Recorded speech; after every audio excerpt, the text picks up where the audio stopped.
Yeah, just allow me 1 minute to do this.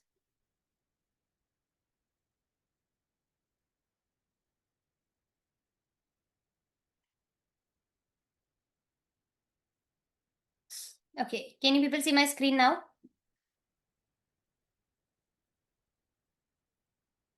Everyone can see my screen? No, yes. Uh, okay, Madhya can see my screen. What about others? Kritika, Madhya, Sumaya, Ashraf, apart from Madhya, others can see my screen or not? Yes, ma'am. Okay. Ashraf and Sumaya cannot see my screen, right?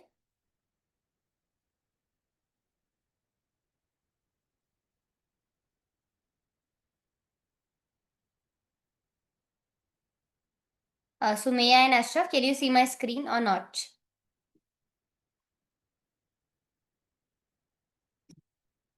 Yes, ma'am, I can see. Sorry, like I'm outside right now and my network is a bit bad. Now I have decided one thing. I'll just ask for one time in case you people are not responding. I have to put you in the waiting room because again, if you are not attentive in the class, then it's of no use, right? You're Okay. saying to me, ma'am? No, to everyone,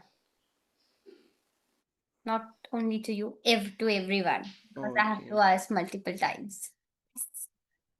Okay, now let's just start with the Okay, questions. fine. So these are the questions like the PYQs. Okay. So first one is the managed floating exchange rate. Right. So this what is the managed floating? Managed floating means it is changing side by side and you are managing it either through the supply or through the demand.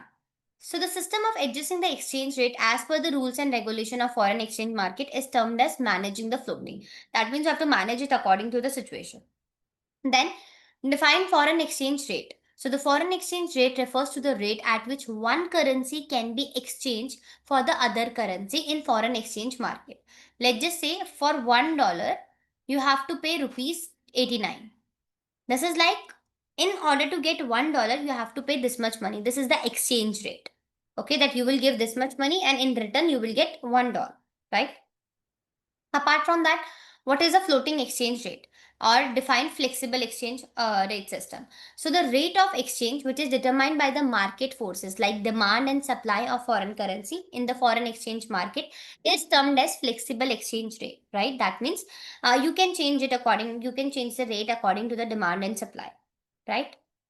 And then what is the fixed exchange rate? Fixed exchange rate is a system under which the central authority or government, authority is basically RBI, right? Or government maintains their exchange rate fixed against gold or some other foreign currency, right? So over here it is fixed. You will not look at the demand and supply of the particular product. You will look at the prices of the fixed. Let's just say in $1 in terms of gold, how much it is. 1 rupee in terms of gold, how much it is, right? So that is called fixed rate. So who is fixing this rate? Either the either the central authority or the government, right? So they basically fix this. Clear? Okay. Got it? Is it clear to everyone? Like all the rates, floating, fixed, and managed. Any doubt, any confusion in this? So we have all the questions: exchange rate, managed, floating, and the fixed. Is it clear? Kritika, Madhya, Ashraf. Any doubt in these questions? Of course, for Kritika, it's new, but I hope you are getting a little bit. Yes, ma'am. Yeah. Okay, Madhya also got it. Ashraf, any doubt? No, ma'am. Okay.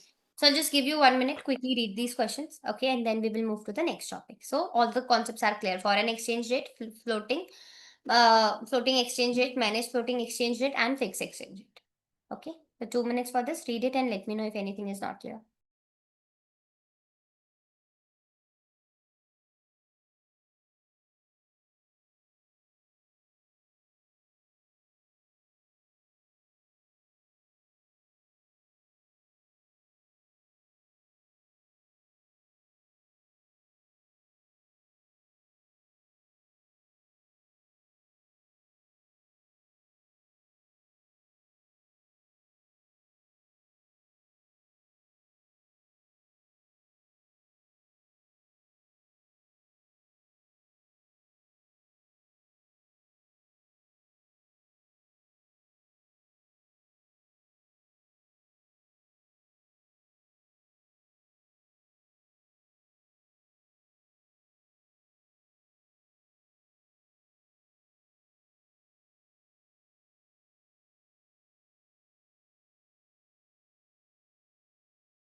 Okay.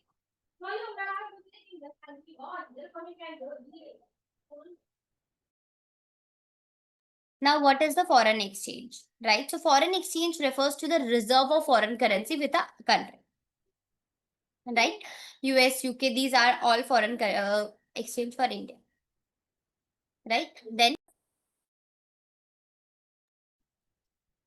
state two sources of supply and foreign exchange. Right? Two sources of supply of foreign exchange are export of goods and services from domestic country to the foreign country. Right?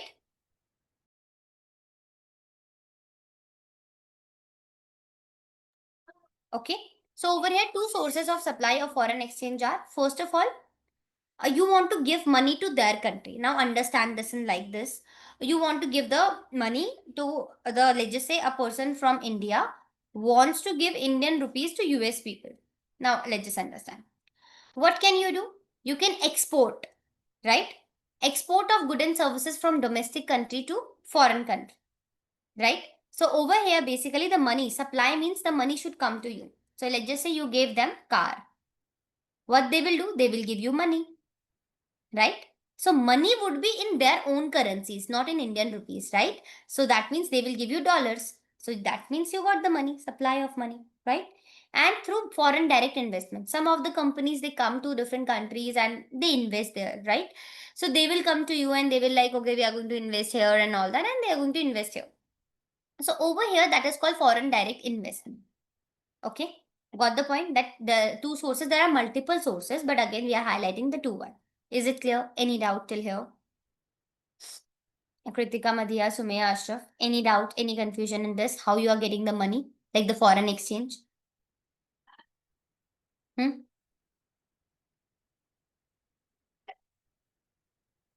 Kritika, Madhya, Sumaya, and Ashraf, any doubt?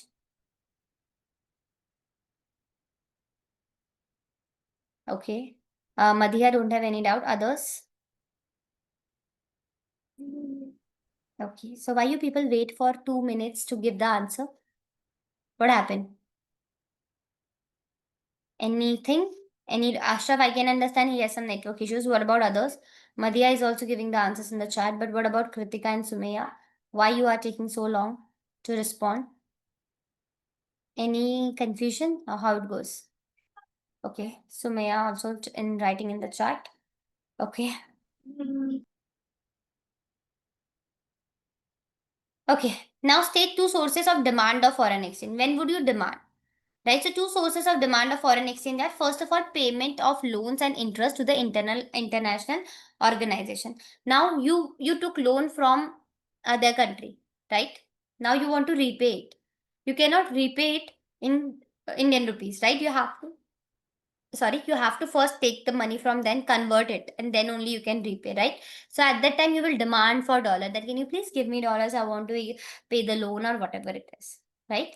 And gifted and grant to the rest of the world. Like if you want to gift someone, a person lives in US and you are in India, so you want to gift something to them, then also you will demand for US dollar, right? That then only once you have the dollar you can purchase something from US and then you can give that thing to that person, right? Okay, so I'll quickly read these questions, these three questions, then we will go to the 3 marker question.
Okay, I hope everybody has finished. We can move to the next 3 marker, right? Okay. Now over here, the first one is, how does giving incentive for export influence foreign exchange rate? Okay. So over here, the incentive for the foreign exchange rate export boost the sorry boost the export for the country. Let's just say for the export you're giving some incentive, so people will come and people will be like, okay, okay, we want, right? As a result of increase in export, the supply of foreign currency in the country increases. With demand remaining the same, this result in the fall in the exchange rate, implying currency appreciation, right? So over here you can see that it is increasing, it is moving this side. Now, the next question says, recently Government of India has doubled the import duty on gold. That means if you will import the gold, you have to pay double. What impact it is likely to have on the foreign exchange rate now and how? Okay, understand. So when government increases the import duty of gold, the import of gold will fall. That means, let's just say earlier when you were buying 10 grams of gold, you were paying 1%. Now, for 10 gram, you have to pay 20%. So, will you import the gold from other country? No, definitely no, because you have to pay extra. Duties are there, right? So, this reduce the demand for foreign currency with the supply of foreign currency remaining the same. So, the foreign exchange rate would fall, right? Because you have to pay extra. So, the exchange rate will somewhere fall, because I told you that in some cases they put the foreign exchange rate in terms of others as well, right? This now coming to the next, visit of foreign countries for sightseeing, etc., by the people of India on the rise. What will be what will be its likely impact and foreign exchange rate and how? Okay. So when there is a rise in the visit of foreign countries by the people in India, right? The demand for foreign currency increases, right? With the supply of foreign currency remaining the same, the foreign exchange rate rises, imply the depreciation of rupees, right? Okay. Hmm. You'll quickly read this and then we'll move to the next one.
Okay. Done everyone. Now moving to the next one. Foreign exchange rate in India is on the rise recently. What impact is likely to have on the export and how? So see, foreign exchange is increasing, right? Okay. So when the foreign exchange increases, at that time, do you think that people will demand? So with the rise in the foreign exchange rate in India, the demand of foreign currency increases. This rise in exchange rate implies depreciation in the domestic currency, right? And it encourages the export from a country, right? This is the thing. Now, opposite. So when the foreign exchange rate in the like in a country is on the rise, what impact is likely to on the import? Very like opposite question. First one was for export, now it's for import. So with the rise of foreign exchange rate in India, the demand of foreign currency increases. The rise in exchange rate implies depreciation in domestic currency. It encourages export for a country and discourage imports from rest of the world, right? Now, what is appreciation of domestic currency and what it is likely effect on export and how? So explain the effects of appreciation of domestic currencies on import. So it's same. You know, appreciation means like the domestic currency appreciation means when there is a fall in the foreign exchange rate. So I'll explain how it goes. Earlier for $1, you were paying 90 rupees. Now for the same dollar, you have to pay 80 rupees. So this is called appreciation. That means the value of your domestic currency increased, right? So when there is a appreciation, right? So over here you can see that exchange rate falls from 55 to 50. It leads to currency appreciation and this will help you buying more and more unit of the foreign goods. As a result of demand of foreign good will rise and import will rise. This is the thing. Now explain the effect of depreciation of domestic currency on export. So domestic currency depreciate when there is a rise in the foreign exchange rate. Depreciation has an exceptional effect on aggregate demand and output. Depreciation increase and the demand of domestic produces goods by reducing their relative prices. This will lead to increase in the export and hence fall in import. And now foreign country can buy greater unit in the domestic country with the same amount of currency, right? So over here, when the your currency value like depreciation means opposite. For $1, you were earlier paying 90, but for the same $1, now you have to pay 100. This is the depreciation. So when there is a appreciation, you will buy more, right? But when there is a depreciation, the foreign currency, foreign people will buy more, not you. You will buy less. And opposite works here as well. Okay. So I'll quickly read these two questions and let me know if you have any.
Done, students? Yes. Any doubt? Anyone? No doubts? Okay. So we'll meet in the next class and we'll continue. Okay. Bye bye. Take care. Good night.